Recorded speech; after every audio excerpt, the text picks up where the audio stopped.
I will just read the eulogy of a great man that we are standing here to celebrate today. My name is Honorable Emily Oginga. I'm a sister to the late Honorable Raila Odinga. Thank you. I'll start. Raila Amolo Odinga is truly a once-in-a-generation leader, a man whose ideals transcended politics and whose legacy will shape Kenya's destiny for generations to come. They are the timeless words of President William Ruto while announcing the passing on of the former premier on October 15, 2025. This is the man we mourn today. On October 15, 2025, the mortal journey of the Right Honorable Raila Amolo Odinga came to an end, but his spirit is immortalized in the story of a life that began on January 7, 1945. For 80 years, he embodied resilience, boundless optimism, a will to test limits, ventured into new frontiers, and imagined new horizons, all in steadfast love for country. He was a leader who never wavered in his belief in the good of his people. Raila Odinga lived a life of purpose. He chose to fly high, urge the nation to dare, and challenge Africa to fight for its place in the world that retraced the dreams of the continent's founders. Over the past 3 days, we have witnessed an outpouring of emotions of a nation gripped in grief. Africa has grieved for him. Indeed, the world has grieved for him. A nation and a world struggling with the question, did we really know him? Is fighting to find hope in his enduring legacy. Raila Odinga may not have been there to fight the country's war for independence, but he bows out as an undisputed leader of the national rebirth of the Kenyan nation.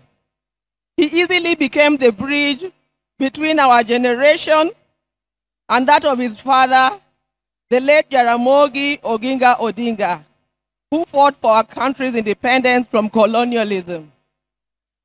He learned at the feet of Kenya and Africa's most revered leaders.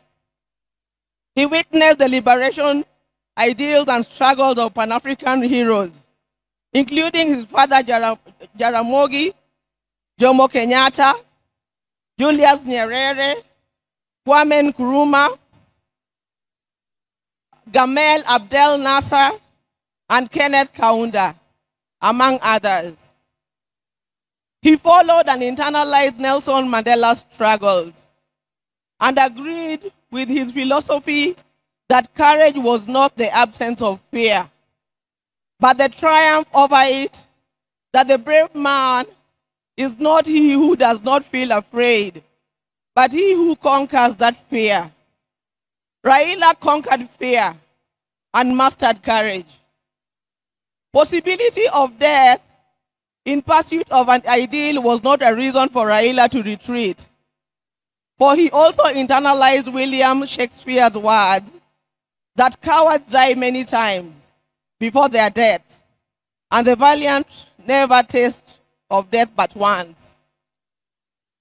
It is from that patch that Raila began his own long walk for freedom and liberation, applying himself to the cause as a debt that owed to past and due to the present generations. Many times, he appeared to be on a cause much larger than himself, a mission almost impossible, but seemed to be the way he loved it, and he gave his life to it. In emulating the giant footsteps of his father, and the spirit of selflessness that ran deep in his heritage, Raila Odinga, just as his father once declared that there could be no freedom without the release of their leader, Jomo Kenyatta, proclaimed Kibaki Tosha, a declaration that propelled NARC to bring an end to KANU's 40-year rule. This defining act was emblematic of the man himself. Raila Odinga was Raila Odinga. He never cared what others thought about him or his actions. He cared whether people bought into his vision and mission. Once he felt he had the mandate of the people, there could be no turning back.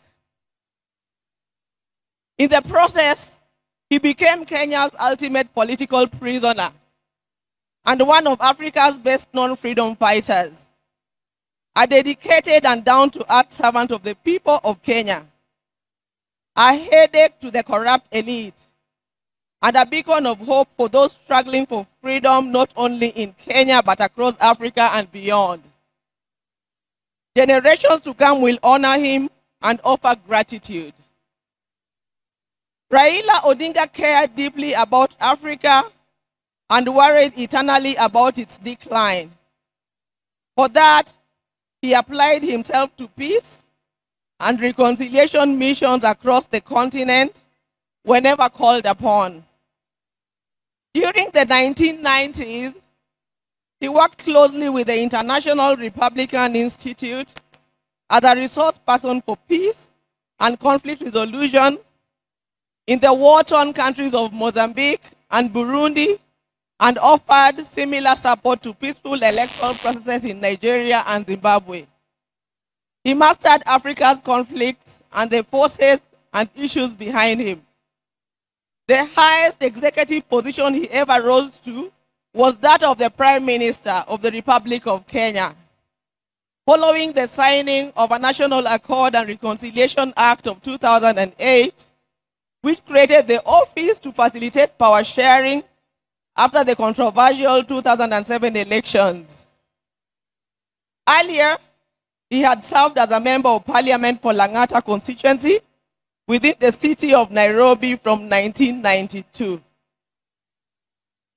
However, the hallmark of Raila's life and career was not in executive mansions and offices. It was in the struggle for freedom and democracy in Kenya and across Africa. Many times telling the continent's dictators to set their people free. It earned him outright enemies, cynical friends, and admirers in Africa and beyond. It is this record that saw him appointed as Special Peace Envoy of the African Union in February 2011, following the post-election crisis in Côte d'Ivoire. He juggled politics, entrepreneurship, and scholarship with ease. Besides his career in politics, Mr. Odinga is also a successful businessman and entrepreneur, having founded the flagship family business, the East African Spectra, a manufacturer of gas cylinders for Kenya and the East African region. Subsequently, he founded Spectra International. Before that, he had taught at the University of Nairobi's Department of Mechanical Engineering between 1970 and 1974, and served at the Kenya Bureau of Standards, which he was instrumental in establishing. Even as he pursued all other careers, Raila understood that social, political, and economic changes in a country come through politics, and that although all politics is local, politics is also substantially international. So, even as he appeared to be rabble-rousing in the trenches of Kibra and Kondele, he understood that an hour comes when he needed to dust himself off and sit in boardrooms or take a plane to global capitals to negotiate politics and policies. He did that effortlessly, moving from dusty Kamkuji grounds to a meeting in diplomatic circuits of the country within an hour. It was normal for Raila to be teargassed, water-hosed, and even shot at, only for him to show up at the boardroom for meetings with his tormentors as if torture at the field did not happen. He understood the place of man-to-man negotiations in the quest to influence policy and power. Raila disagreed fundamentally with many politicians about the state of the Kenyan nation and how to transform it. But those disagreements never stopped him from sitting down with those he disagreed with or sympathizing with the views of fellow politicians. Raila believed in political parties as vehicles for advancing democracy and good governance. It is upon this belief that he was a founder member of the Forum for the Restoration of Democracy, that is FORD, which later changed to FORD Kenya in 1991, the National Democratic Party in 1996, the Liberal Democratic Party in 1997, and in 2005, his present political vehicle, the Orange Democratic Party of Kenya. In 2013, he led his party into a coalition with other parties to form the Coalition for Reforms and Democracy, that is CORD, on whose ticket he ran for president. He challenged the election results at the Supreme Court, which ruled in favor of his opponents. He accepted the verdict and took up the leadership of the opposition. He contested the 2017 presidential election on the ticket of the National Super Alliance, that is NASA, which election ended up being nullified by the Supreme Court, but he stayed out of the subsequent contest. Mr. Oginga was once again picked by his coalition, Azimio la Umoja One Kenya Coalition Party, for the presidency in 2022, whose results were confirmed against him by the Supreme Court. He accepted the verdict and has led the opposition coalition.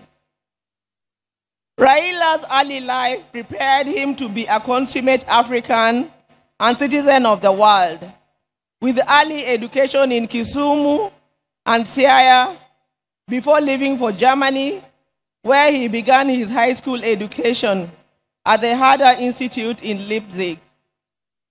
He later transitioned to the Otto von Guericke University in Magdeburg in the then East Germany, where he obtained a Master of Science in Mechanical Engineering, specializing in production technology. In February 2024, Raila visited and extensively toured the two institutions, reliving his days there and recalling that when he arrived in Otto von Guericke, there were not more than 5 black students in the whole college. As a leader, Raila believed in exercise duty, selflessness, sacrifice, collective leadership, humility, honesty, discipline, and hard work. Other than Kenya, Raila's other great love was Africa. He celebrated the continent's potential and mourned its poverty. He mourned the death of leadership on the continent and felt the pain of its people being left behind by less endowed regions of the world because of failure of leadership. Indeed, the last major political project Raila quietly embarked on days before his death was a third biography dedicated purely to Pan-Africanism and what needs to be done to take the continent forward. In October 2018, Raila was appointed as the African Union High Representative for Infrastructure Development in Africa. He moved into the position with the swiftness and certainty of fish in water. He named the continental highway network corridors, railways, and airports as if they were here in Kenya. He was at ease with Africa's trade deficit figures in comparison to other parts of the world. In politics, Raila communicated the importance of reconciliation, forgiveness, and putting country over self.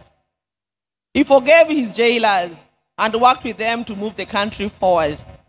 He emphasized that building a progressive country demanded that leaders rise above anger and the desire for revenge. He also believed strongly that the preservation of a nation requires the triumph of pragmatism over ideology.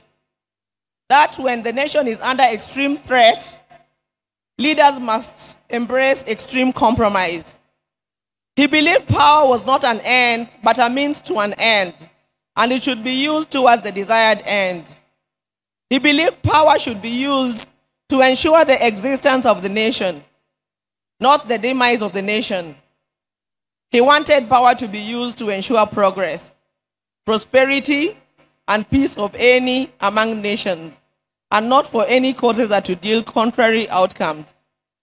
We will cherish Raila in the heart of our nation, and I believe in the heart of many African nations. Thank you. Long live Raila.